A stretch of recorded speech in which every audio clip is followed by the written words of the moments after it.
고맙습니다. 너무너무 중요한 말씀 하셨어요. 에? 진짜 이거 여러분 이거 아셔야 됩니다. 왜? 우리는 미국인데 크게 4번 배신 당합니다. 첫 번째 배신이 여러분 알겠죠? 시어도르 루즈벨트 26대 대통령이 가스라 데프트 협약해갖고 이게 또 길게 하나 가면 안 돼. 어쨌든 첫 번째 배신이 일본한테 우리가 식민지 지배 당한 겁니다. 시어도르 루즈벨트가 한 말이 뭐냐면 우리는 가스라 데프트 비밀 협약을 체결하고 그게 알잖아요.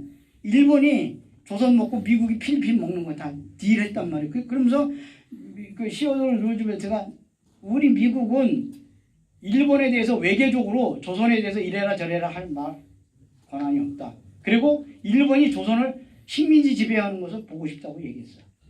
그 과정이 앞에 과정이 너무 중요한 얘기들이 많은데 내가 정말 그냥 미치겠어 이거 얘기해줘야 되는데 뒷얘기가 많으니까. 그래서 첫 번째 배신이 우리가 미국의 첫 번째 배신이 우리가 일본에서 식민지 지배당한 겁니다. 두 번째 한반도 분단이에요. 미국에서 한반도가 분단됩니다. 요거는 질문하셨으니까 제가 좀 몇 가지 말씀드릴 거예요. 세 번째 배신은 한국전쟁입니다. 한국전쟁 의도적으로 미국이 일으켜서 그 진짜예요. 나 잡아가도 좋아. 진짜예요.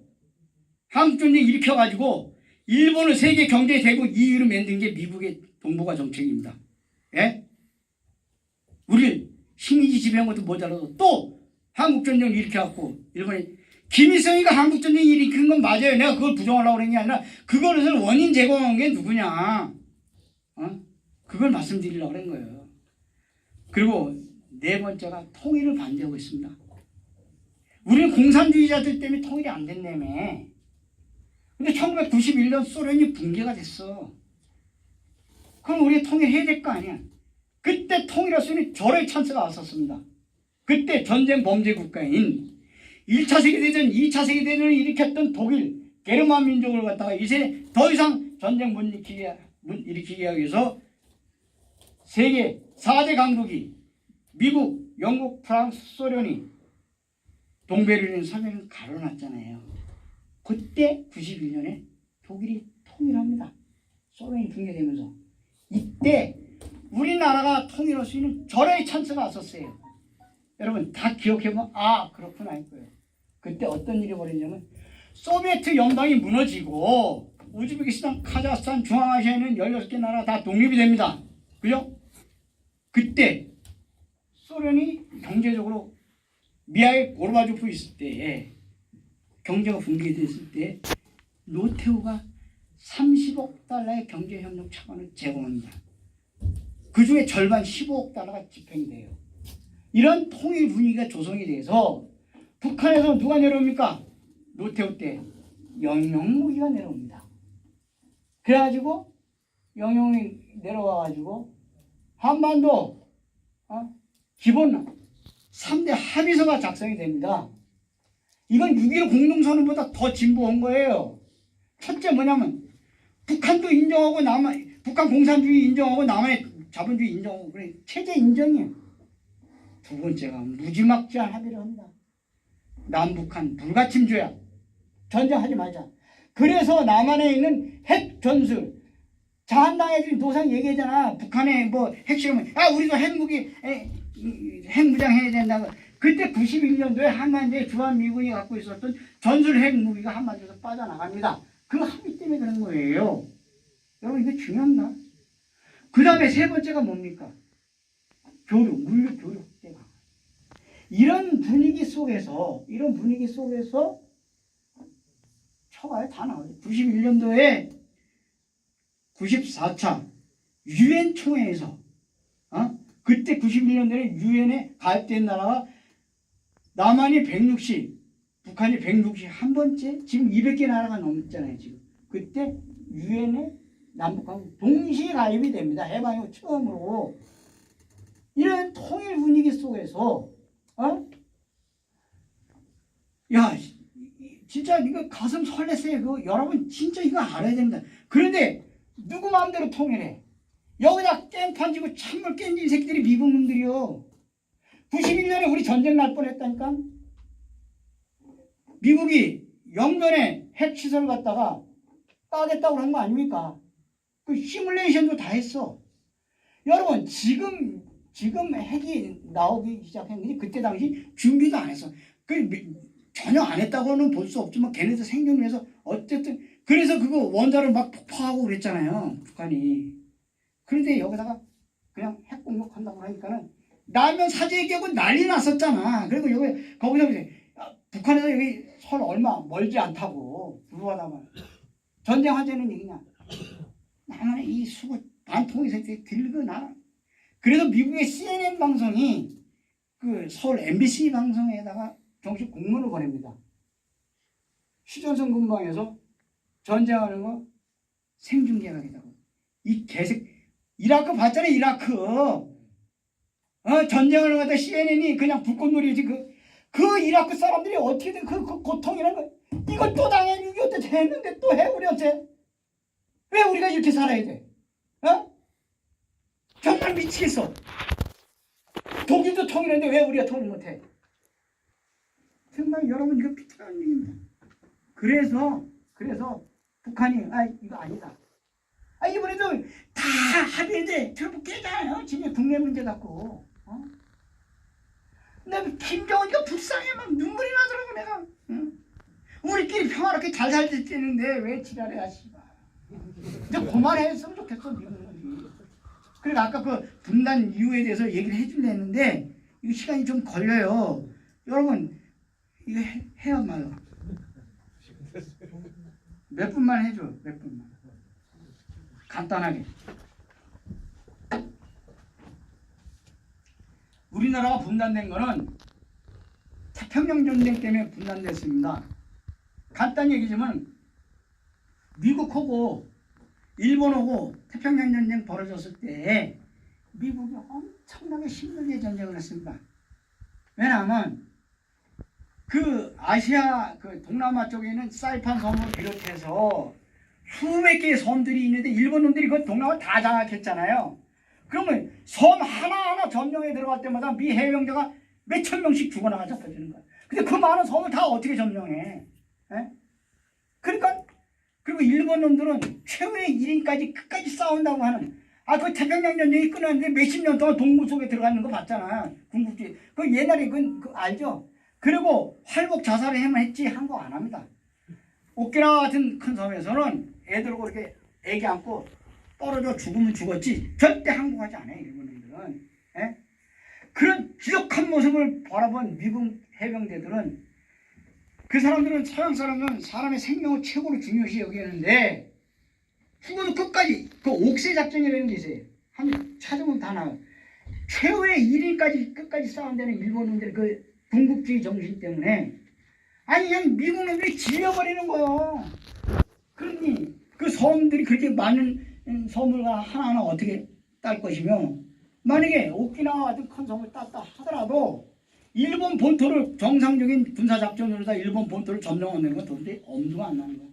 그리고 제일 무서운 게 뭐냐면 만주의 주둔에 있는 세계 최강의 군대라고 알려진 관동군. 관동군 100만 명인데 일본을 점령해도 관동군 어떻게 부셔 이거. 그러니까 루즈벨트는 그야말로 큰 트라우마에 빠집니다. 그러니까 루즈벨트가 스탈린을 만날 때마다 제발 부탁인데 저기 만주 관동군 좀 쳐달라.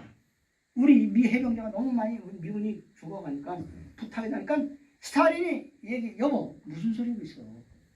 여러분 2차 세계대전을 갖다가 미국하고 연합국의 승리라고 생각하죠. 천만에 만만해 맞습니다.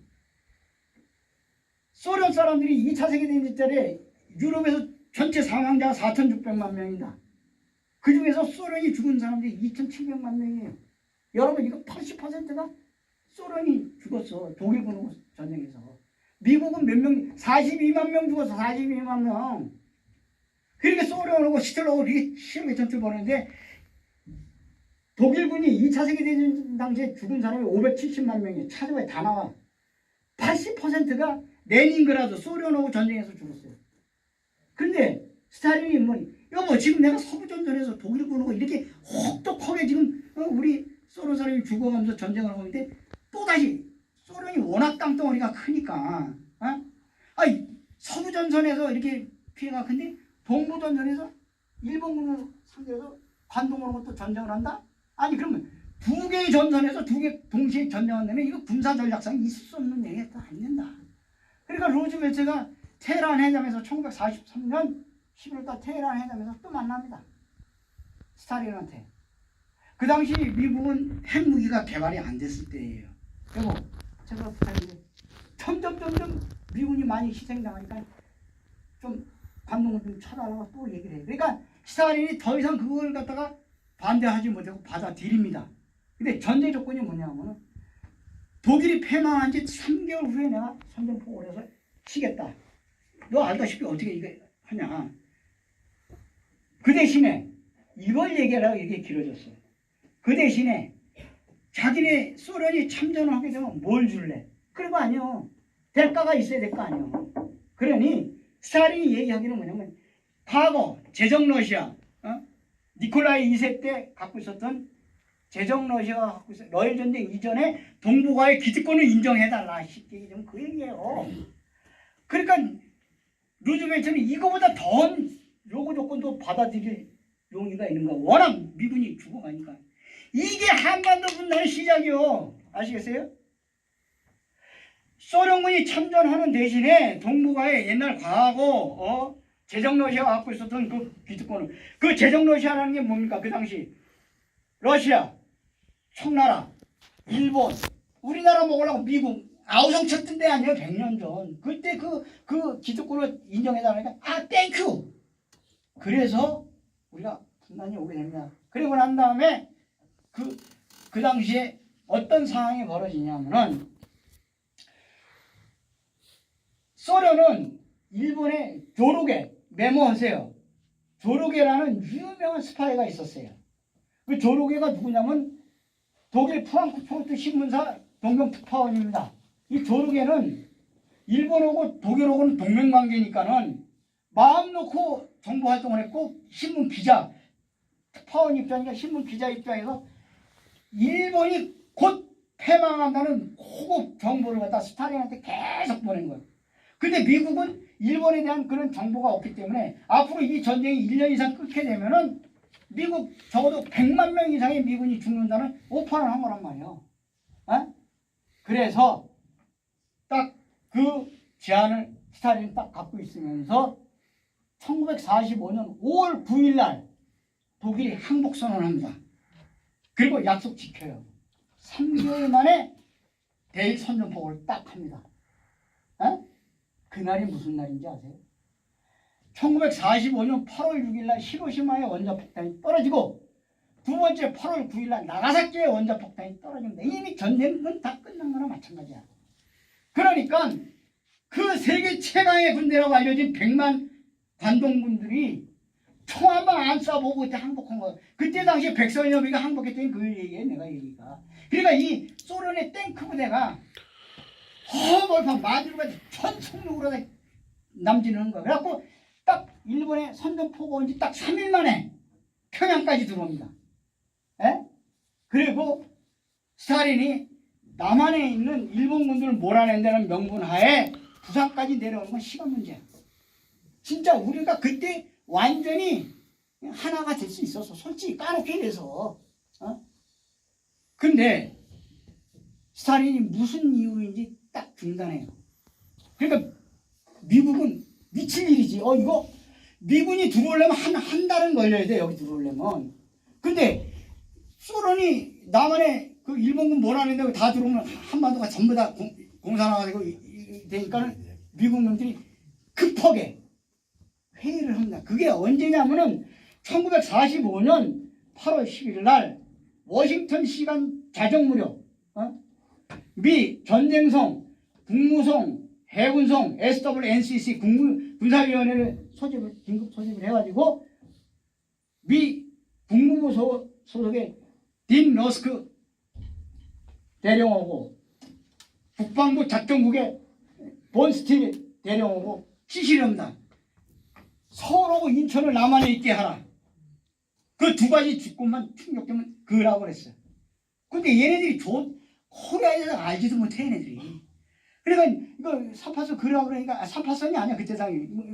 서울하고 인천만 남한에 있게 그러니까 명령이 떨어지니까 막 지도를 찾는 거야. 아무리 찾아봐도 한국 지도가 없어. 서재에 내려서 막 찾아도 없어. 근데 마침 내셔널 지오그래픽에서 그린 벽걸이 지도 여러분 많이 보셨잖아요. 지금. 거기 한반도 지도가 있으니까 야 이거다 그래 딱 띄워놓고 30분만 이렇게 쭉쭉 가다 딱 그게 3%야.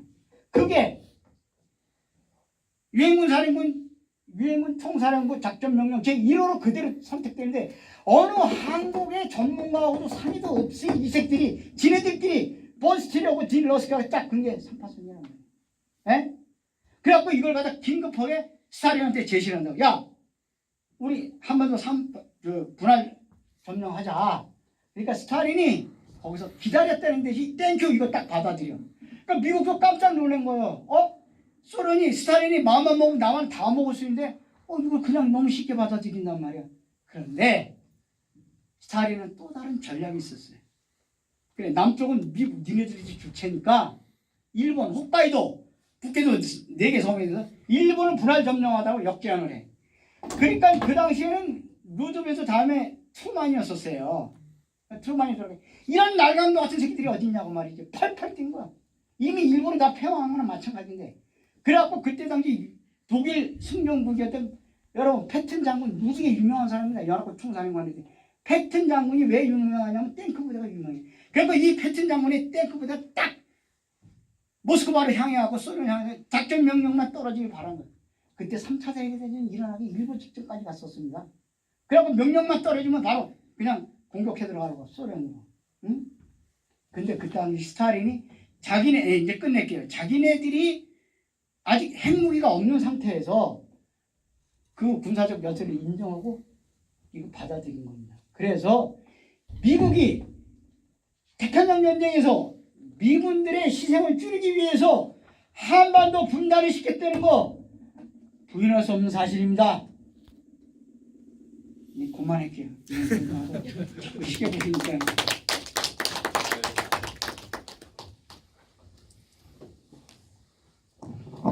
네, 좋은 강연 잘 들었습니다.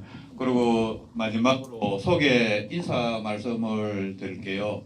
오늘 요 강연 마치고 그 주제가 이제 왕산 허위와 박정희 이런데 이제 이근원 공동 대표님께서 하실 말씀이 너무 많아가지고 굉장히 많으셨는가 봐요. 막 그 역사적인 장르를 막 온 인물들을 이야기하면서 깊은 이야기를 해주셨는데 여러분들이 이육사 시인 아시죠? 너무나 유명하죠. 광야에 백마 타고 오는 초인 많이 들어보셨죠? 시에 나오는데 그 백마 타고 오는 초인의 그 실존 인물이 이 구미 출신의 허영식 장군입니다. 왕산 허위승생에 이제 종질이 되시죠. 그러면은 이육사의 어머니는 그럼 어디 출신일까요? 바로 구미 출신입니다. 왕산 허위승생의 사촌의 딸이죠.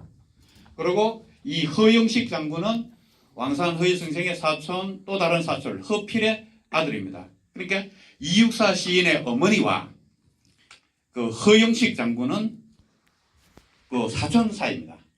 그 백마 타고 오는 초인 이 허영식 장군이 아까도 이근원 대표님께서 말씀하셨듯이 동북 항일연군의 김일성이 그 1영장의 수장이었고 허영식 장군은 동북 항일연군의 3영장의 그 수장이었습니다. 우리가 말하면 북한의 김책희라고 아시죠? 유명한 그 도시 이름을 시로 이름을 지을 정도로 유명한 그 김책이 이 허영식 장군의 수하로 밑에 아래 수하로 있었습니다. 이 허영식 장군에 대한 독립유공자 서훈을 우리 장기태 주진 위원장께서 보훈청에 공식적으로 수훈을 넣었습니다. 박수 한번 쳐주시죠. 네. 그리고 이 집안에서는 왕산 가문에서는 대한민국 3대 항일 가문으로 손꼽힙니다. 근데 구미에서 너무나 안 알려졌습니다. 왜 했는데 왔는 상태였죠. 그리고 그 과정에서 이번에 독립수훈을 넣고 작년에는 임청각의 3대 종부인 허은 여사가 애족장을 받으셨습니다.